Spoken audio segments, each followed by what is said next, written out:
زير الوجه مزيان، حكمو. ضرب الضربه الاولى اللي كنتسنى السيد كمل الضربي ديالو باش يتنفس. كيضرب من هنا حتى لهنا كما كتشوفوا حتى الاول. غادي نصنتوا الايمان، السيده اللي تعرضت للعنف من قبل الزوج ديالها واللي خسرها في وجهها، وماشي خسرها يعني دار فيها واحد الحاله لا حول ولا قوه الا بالله. واخا تكون ما عرفتو كاع شنو دارت له كاع ما يديرلهاش هاد الحاله هادي. نصنتوا القصه ديالها. يمشي غادي يوصل الخبر ديالك لابيجي غادي يعتقلوه. السيد بالزربه اللي فيه مازال حتى ما وصلش لايد ندوه. كي العام هو ساق الخبر جا عندي انا طالعه من المحكمه، جا عندي للطرق اللي دابا غديري لي التبرئه، تبرئي لي انك انت كذبتي في هذا الشيء، انا بريء، باش غادي يسمحوا لي في خطره. مشيت قلت له واخا غادي نهبط معاك. هبطت عند الولايه الامن، دخلنا عندهم، هما مازال ما وصلهم الاذن باش غادي داك السيد يتعتقل، ما يمكنش يديروا شي حاجه خارج على. قالوا لي صافي تخرجي انت بوحدك، هو بوحدو. خرجت مشيت لقيت واجد حدا الباب ديال الولايه، قالوا لي رجعي ديري محضر عند في بيرمانوس. انا ما قديتش، قلت بيرمانوس عامره خصني نطلع بحالي قبل ما يوجد لي. شديت الطاكسي كتعيني مو فواحد جهه بعيد على دارنا، هو سول عليا فين غادي ننزل. مع وصلت جا عندي قال لي دابا ما غدير لي تنازل لا والو ياك، تهبطيني الحبس. جر قلبه معايا نهضر معاه، جرني من يدي، عنقني هكا من دار يدو على عنقي هكا باش زير الوجه مزيان، حكمو. ضرب الضربه الاولى اللي ما قديتش حتى باش نقول عتقوني كيضربني بالموس.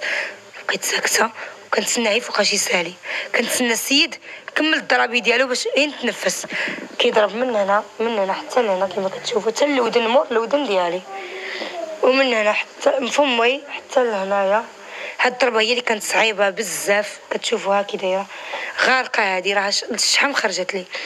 ضرب هنا سالا غادي يوصل لي بالموس العين. انا طاكيت يدي غارقه، ضربه ما كنحركش صباعي. حتى اللي كيدبر لي على عيني باش يخور عليه، يضرب هنا ويضرب هنا. شو العين ديالي كي داير؟ قال لي دكتور العينين عندك ايموراجي في عينك. صافي دار داكشي في 3 دقائق ما كاملاش، واحد السرعه خلاني تما في الدم ديالي كنزف وهرب. صافي بقيت جالسه تما كنغوت وجهي. صافي جاتني واحد الحاله هستيريه. صافي جات سيارة اسعاف نقلتني للمستشفى، ووقفوا معايا الصراحه في المستشفى. دخلوا اطباء صينيين هما اللي تكلفوا لي بالوجه ديالي، داروا لي عمليه في البلوك 4 الاطباء. صافي وانتم كتشوفوا مازال دابا لحد الان ما عالجت لا وجهي، ما مشيت حيت ما عندي لا امكانيات لا والو باش غادي يعني تتحرك من المدينه نخرج منها ما عنديش. مازال ما درت لا بوماده لا والو، كنشرب غير واحد الساشيات باش كيبسوا لي الجرح ديالي. فاش فقت من العمليه والصديقه ديالي ما كانتش كتخليني نمشي نشوف وجهي في المرايه ولا في التليفون، جالسه معايا كنشكرها، ما خلاتنيش نمشي لا نشوف وجهي ولا كتقول لي صافي راكي زوينه بخير ما عندكي والو. راه فاش مشيت للطواليت حاشاكم وتقابلت مع المرايه شفت وجهي تصدمت. ما نويتش هاد الضرابي هادو، ما نويتش غادي يدير لي هاد الفضيحه، هاد الكارثه، هاد الجريمه هادي اللي دار لي في وجهي، ما نويتهاش كاع. يعني انت كتشوف هاد النص هذا كله مشاري. ولدي حاله خاصه، ولدي شافني ما كيهضرش معايا، ما كيجي عندي ما حتى حاجه، دخل بحال في اكتئاب، ما كيهضرش معايا، ما كيقدر يجي عندي في الليل، ما كيبوسني ما حتى شي حاجه.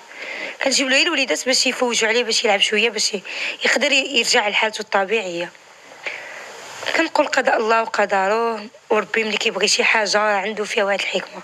راكو بغى ربي يمنعو ويحبسو ماشي كحبسو، ربي يمكن فيها خير. هاد السيد خرج لي من حياتي نهائيا، بعد مني ما بقيتش غنشوفو. تخيل وليت كنقول هاد الشيء ولا هو وجهه هو، هاد الضرابي هذا بكثرت العيشه اللي محرر عليا ولا هو تنيت منه.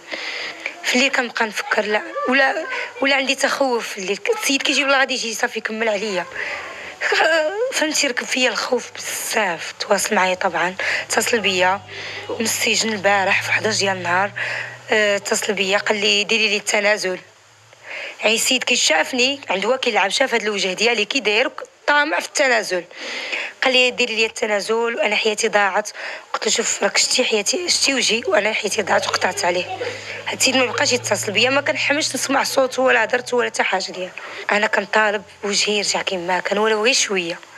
راه كيخلعني هذا الشيء قسما بالله. كنطالب غير الوجه ديالي، يدخلوا شي اطباء تجميل يقادوا لي وجهي ويرجع لي وجهي كما كان، نقدر نخرج للزنقه، نقدر نشوف ولدي، يشوفوني الناس، ترجع لي داك الابتسامه، ترجع لي الضحكه اللي كانت. وهذا السيد هذا حاشا لله واش يكون بشر، هذا حيوان في صيغة بشر، والحيوان وراه فيه الرحمة على هذا السيد هذا. ومهما كانت المدة السجنية اللي غادي يقضيها فهي قليلة بحقه.